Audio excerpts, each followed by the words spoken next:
Hi hello నమస్తే, నేను మీ ఎవరిని అఖిల్. ఫ్రెండ్స్, ఈరోజు టాపిక్ ఏంటంటే ఆంధ్రప్రదేశ్ రాష్ట్రానికి సంబంధించి రైస్ కార్డ్స్ అనేవి కొత్తగా రావడం జరిగింది.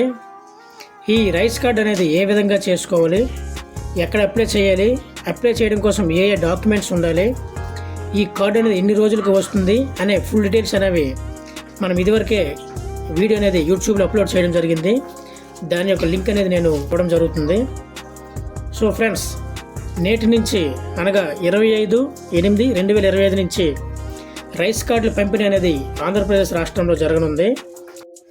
ఫ్రెండ్స్, ఈ రైస్ కార్డ్ డిస్ట్రిబ్యూషన్ అనేది ఒకేసారి కాకుండా జిల్లాల వారీగా ఈ రైస్ కార్డ్స్ అనేవి డిస్ట్రిబ్యూషన్ చేయడం జరుగుతుంది. రాష్ట్ర ప్రభుత్వం అనేది మొత్తం 1,46,21,223 కార్డులను ముద్ర చేయడానికి ఆమోదం అనేది తెలిపింది.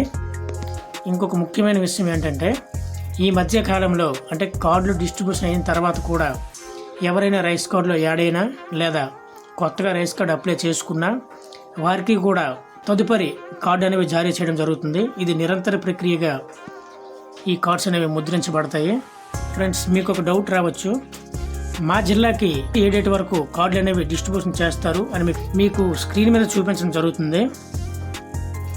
ఏ జిల్లాకి ఏ డేట్ నుంచి రైస్ కార్డ్ అనేది డిస్ట్రిబ్యూషన్ జరుగుతుందో మీరు స్క్రీన్ మీద చూడవచ్చు.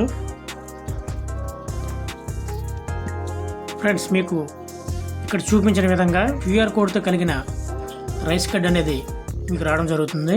ఫ్రంట్ సైడ్ కుటుంబ యజమానికి సంబంధించిన డీటెయిల్స్, అదేవిధంగా ఫోటో, స్కానర్ ఉండడం జరుగుతుంది.